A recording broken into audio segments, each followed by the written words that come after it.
This Friday, a new group of Venezuelan migrants arrived at Simón Bolívar International Airport from the United States, including a second group of 7 children kidnapped by the U.S. government. Cuba is preparing to commemorate the 72nd anniversary of the attacks on the Moncada and Carlos Manuel de Céspedes barracks. These attacks laid the foundation for the triumph of the Cuban Revolution. And humanitarian organizations denounced that Israel's intentional use of famine as a weapon of war in the Gaza Strip has left 25% of children and pregnant women with severe malnutrition.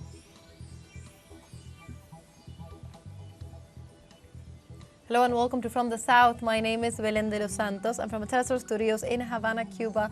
We begin with the news.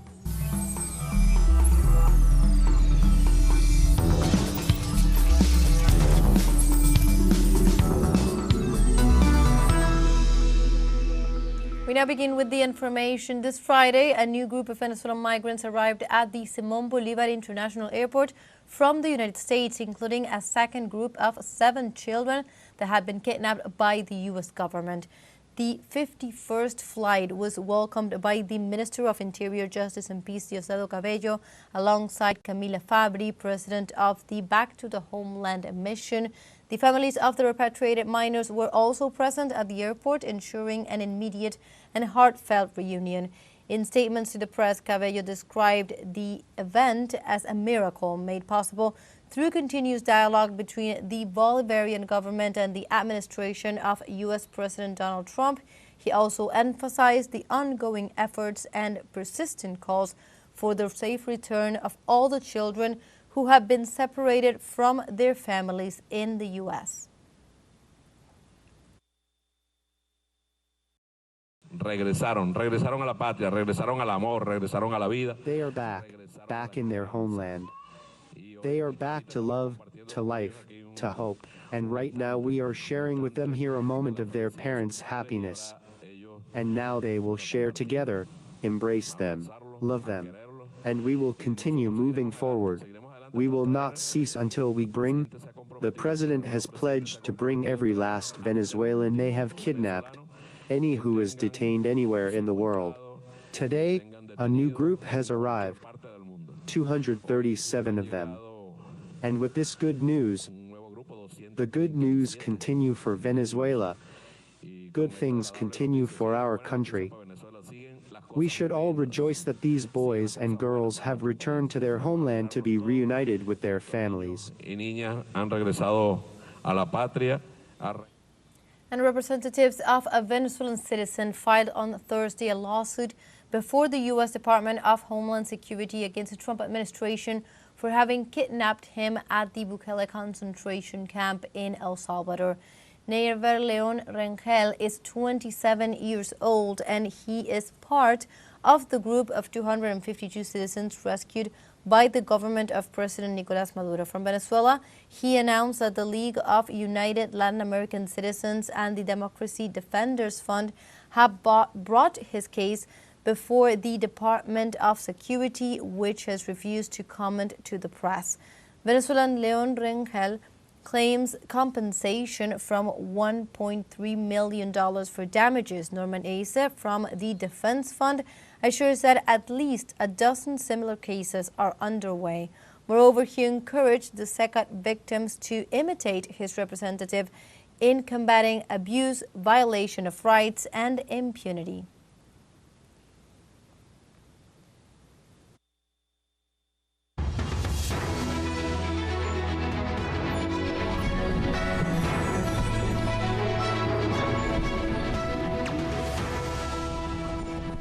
In Venezuela's National Electoral Council, the CNE welcomed on Friday a group of international observers ahead of upcoming Sunday's elections.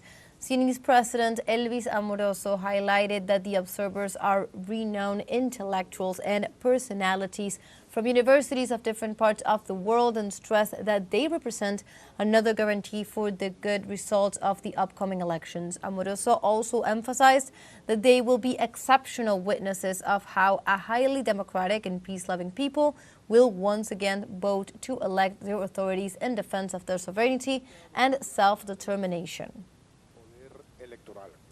Consejo Nacional Electoral. And as Venezuela prepares for Sunday's election day, we go live to Caracas at this moment, where our correspondent Bruno Fi has more on this electoral process. Let's go. I'm Bruno Fi, correspondent of teleSUR here in Venezuela. Now we found ourselves in the headquarters of the young people here in Venezuela. They are organizing their first popular election, where they're gonna vote for the projects to develop their region, their communes. There are more than 5,338 communes in Venezuela, and the young people gonna choose between 7 projects in each of these communes to be elected in the next Sunday. They're gonna vote 2 of the 7 projects. This is a historical moment in Venezuela, where the young people that are in the power in this government and in this revolutionary process. At the same time, in the Sunday, 27th of July, it's going to happen the municipal election, where 23 political party of the opposition and 13 political party of the government clash again in the dispute between Bolivarian power and opposition. There are more than 335 mayors going to be elected, and 2,471 councillors in this fight between opposition and government, showing that here in Venezuela the democracy is not only in vote in the clash between opposition and government, but in the participative. It's a participative democracy where people construct their lives every day in their regional communes. Here, Bruno Fi from teleSUR, Caracas, Venezuela. Thank you, Bruno, for your insights on this topic. And now we have a short break coming up. But first, remember you can join us on TikTok at teleSUR English, where you will find news in different formats, news updates, and much more. We'll be right back. Stay with us.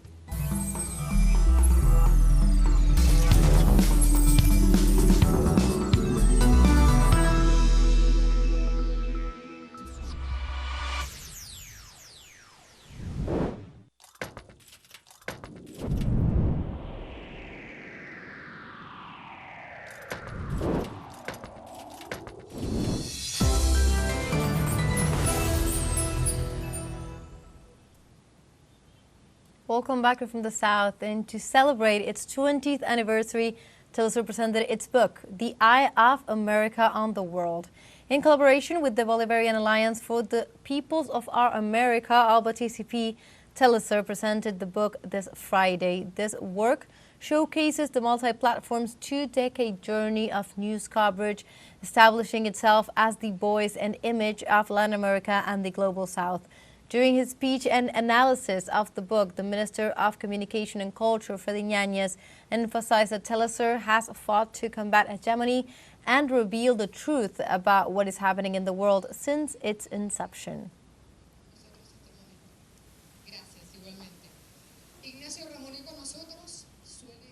In this context, Bolivian President Luis Arce congratulated teleSUR on its 20th anniversary, highlighting the multi-platform's work in denouncing injustices. Through a post on his Telegram account, the head of state shared that we salute the 20th anniversary of teleSUR, a news network that has always stood out for its responsible and truthful coverage of events affecting the world's people. President Arce also added that its courage in seeking the truth and denouncing injustices is essential to defending democracy and building a world with greater social justice for all. Congratulations.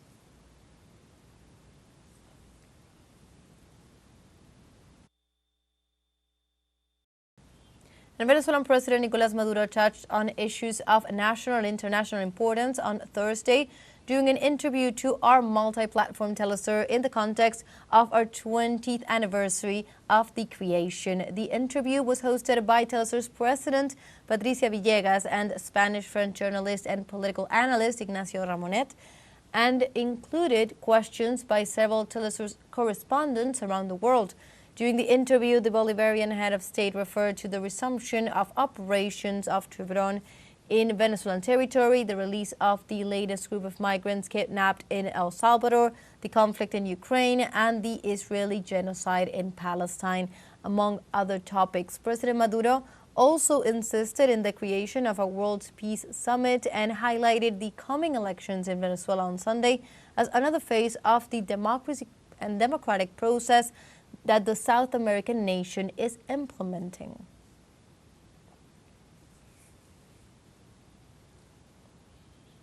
We now move on to other topics. Cuba is preparing to commemorate the 72nd anniversary of the attacks on the Moncada and Carlos Manuel de Céspedes barracks.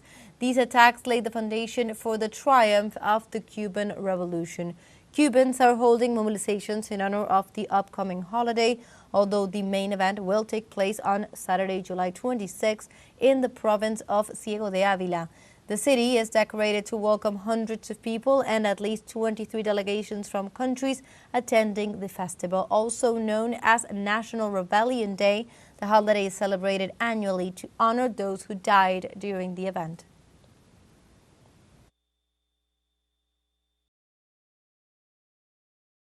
And on Thursday, President Donald Trump signed an executive order allowing states and cities to move homeless individuals off the streets and into treatment centers. This comes despite Trump's cuts to social spending budgets for all state agencies. The presidential document orders the transfer to long-term care facilities for humane treatment. The president urged Attorney General Pam Bondi to take legal action to remove the restrictions preventing local governments from complying with this guideline. The White House stated its intention to redirect federal funds towards effective methods of addressing the housing shortage.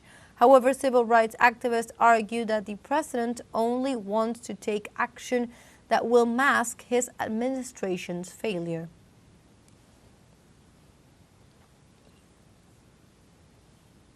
And this July 25th is the International Day of Women of African Descent, a day that is closely related to the International Women's Day, as it is another opportunity to vindicate the rights and dignity of women.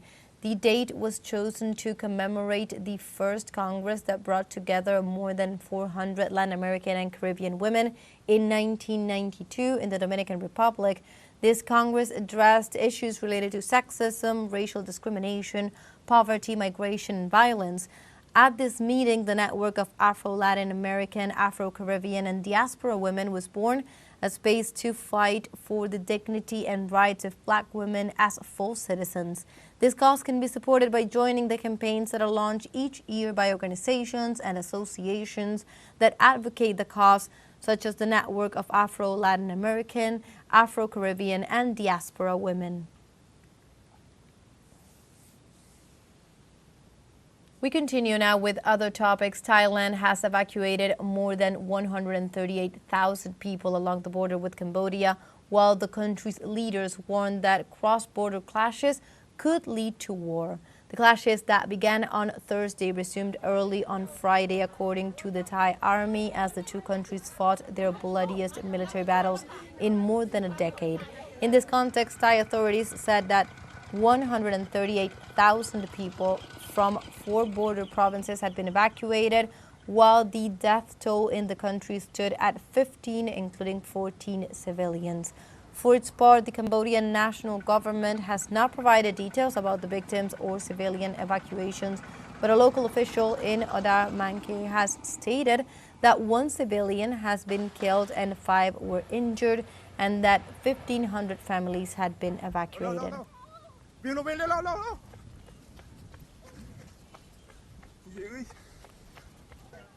Meanwhile, thousands of Cambodians living in Thailand returned to their homeland. They did so after the Marine Corps Task Force of Chanthaburi issued a special order for contemporary cross-border travelings as clashes had led to the border closure earlier. Thus, the opening was leveraged by around 3,000 Cambodian workers who flocked to the Ban Lim border checkpoint in Chanthaburi province.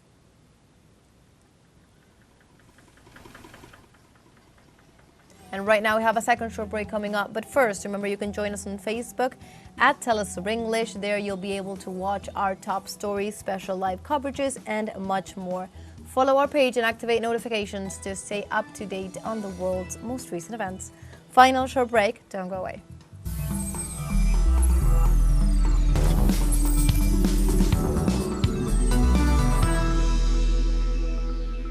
Welcome back from the South. The second edition of the People's Summit for Peace and Against War began this Friday in Caracas, Venezuela.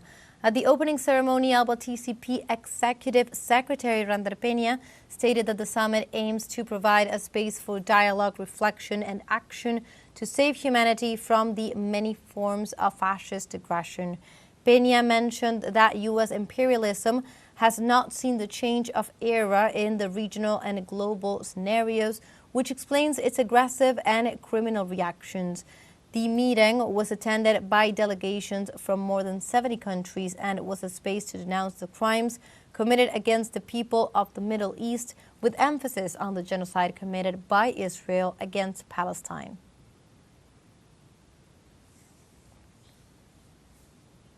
In this context, TCP Executive Secretary Rander Peña touched on the importance of the electoral cycle that closes with Sunday, July 27th election. We are closing what could be understood as a virtuous electoral cycle. This coming July 27th, the Venezuelan people once again have a call to action for democracy. This coming July 27th, the Venezuelan people will have the opportunity to elect their municipal leaders. More than 335 mayors will be elected by millions of Venezuelans. Comrades, this coming July 27th, there will not only be an election to choose the mayors, but the youth will have a beautiful and new opportunity to choose the projects that allow for the development of young people in each of the communal circuits. And Venezuelan Foreign Minister Ivan Gil stated that the summit allows the peoples of the world to confront the great powers through justice.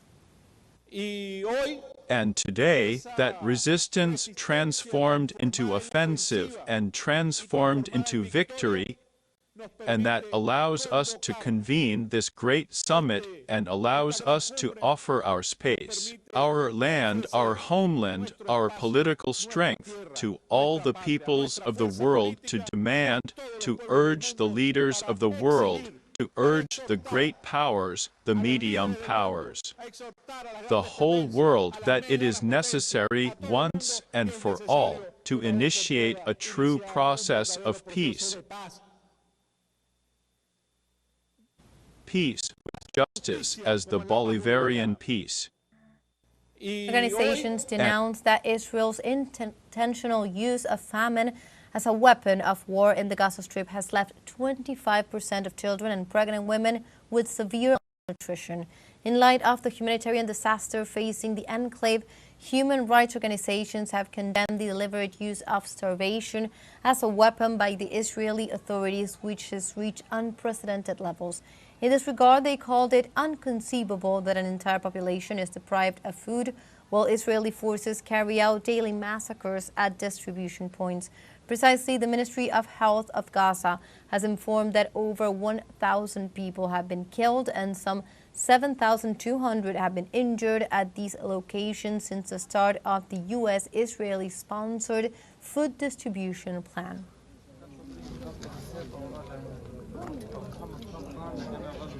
Venezuela welcomes the decision of French President Emmanuel Macron to recognize the state of Palestine within its 1967 border with East Jerusalem as its capital.